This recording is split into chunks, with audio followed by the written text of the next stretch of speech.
How we doing? Good. Well, the focus that we have is, trying to get everybody to play to their very best ability.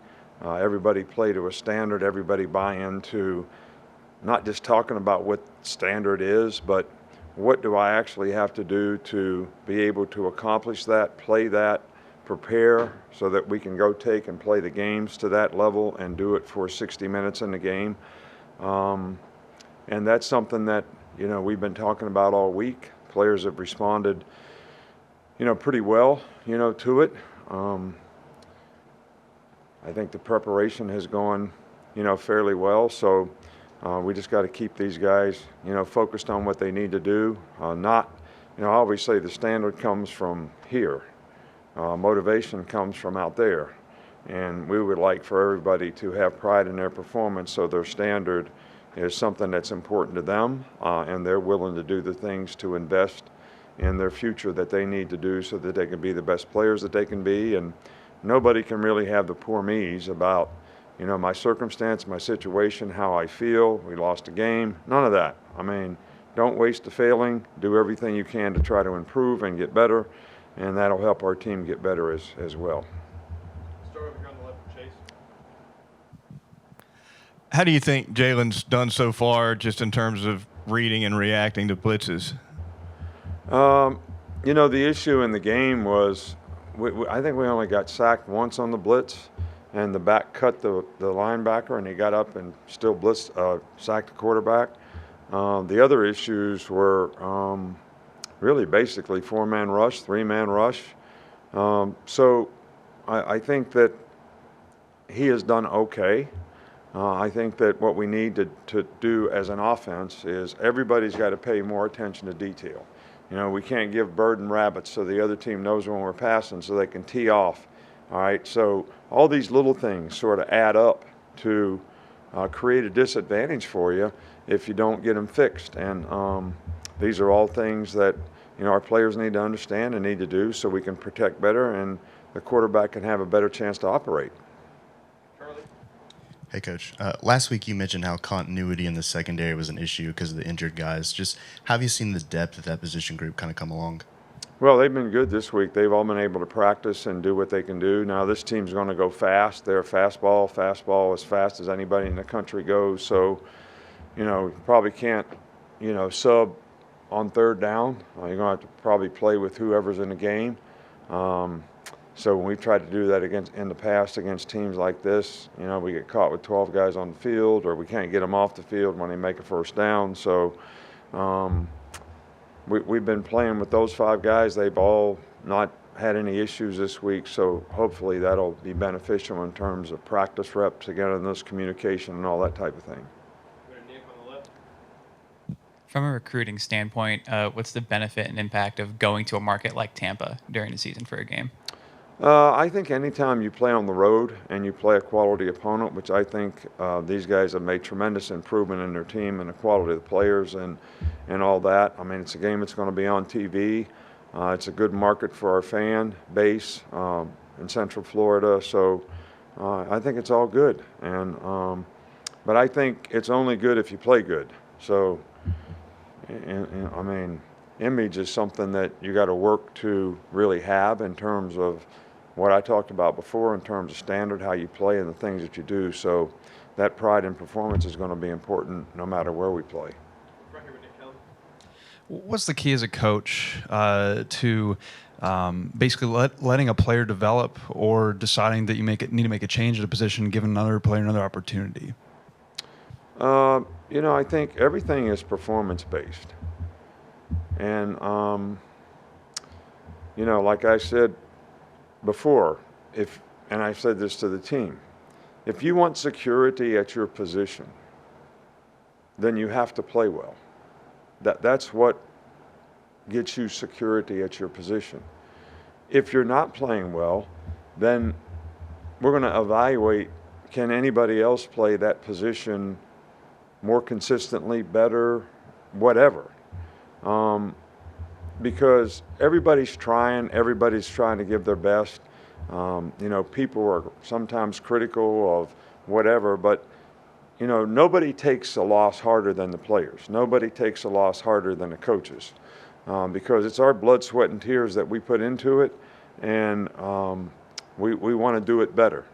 And I think the players want to do it better. But we live in a result-oriented world, and we have to live with consequences of what we do. I mean, nobody plans on, having a wreck and hurting somebody. But yet that could create consequences for your future that are unbelievable. So you don't do it on purpose. You try hard. You want to be the best that you can be.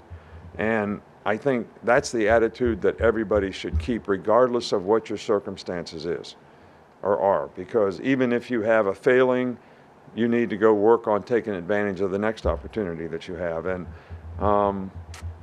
I don't know that I can truly answer your question as to when do you make those decisions. I think it's truly got to be based on someone's performance and how it's affecting everybody else on the team. We will go with Cody. Are there experiences from past seasons or lessons you've learned from past seasons that you can use this season when it comes to establishing and developing the offensive identity? Yeah, I think that, we went through some struggles. I forget what year, maybe 2013, 14, 15, somewhere along there, where, we were struggling early in the season. We lost to Ole Miss early in the season. We were sort of struggling on offense, couldn't find an identity. I eventually found an identity and had, a really good season. So you keep searching. I think you got to get the right combination of players. You got to get the right chemistry, and everybody's got to do a good job. I mean, I don't care what the identity is. It comes down to execution, whether it's running or passing or punting. All right, it all comes down to your ability to execute. And we've had too many inconsistencies in execution. I mean, when you take drive stoppers, okay, we had 6 offensive penalties. Those are drive stoppers. 2 of those penalties took points off the board. We got sacked 5 times. Sacks are drive stoppers. Drop balls are drive stoppers. We only had 1, drop ball. So, and turnovers are obviously drive stoppers. The other team gets the ball and you don't have it. So when you add all those up, you should be at a much more efficient percentage than we were Saturday night. You can figure it out. So all those things come down to execution and people's ability to execute to eliminate that. So we can keep working on it. After going over the film, what's led to the struggles in the intermediate passing game? I'm sorry? What has led to the struggles in the intermediate passing game, 10 to 19 yards, that range? Look, when you have a pass play, it's not designed to go 5 yards. It's not designed to go 10 yards. It's not designed to go 20 yards down the field. You have a pattern, and most patterns attack various levels.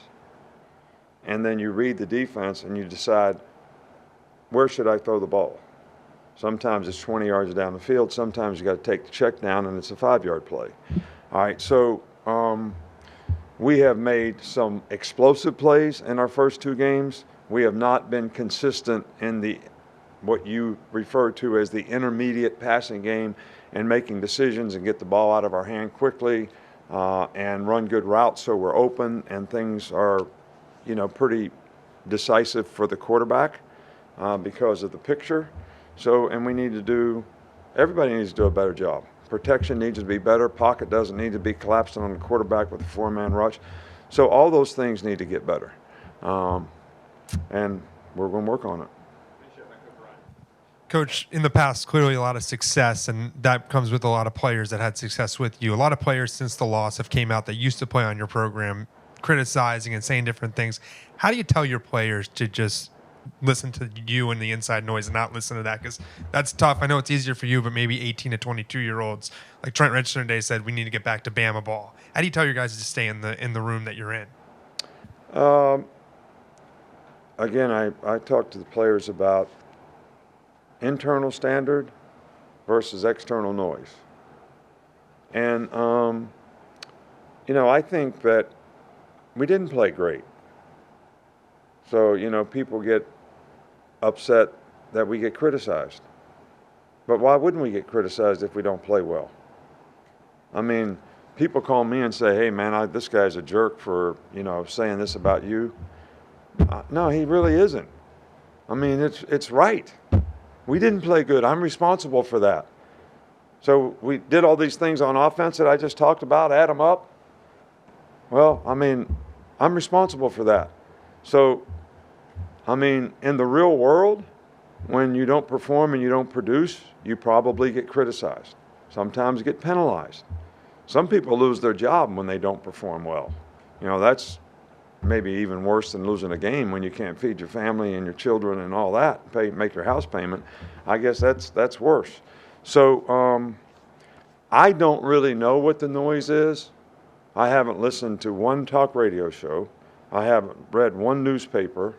I have been focusing 100% of my time on the next team that we play, the last team that we played, and what we need to do to fix that. And I think all the players would be better served, and everybody in the organization would be better served if they all did that. Because what somebody else thinks really doesn't matter. It's all about what you do and how you respond to what you need to do so that you have a chance to be successful in the future. All right, thanks.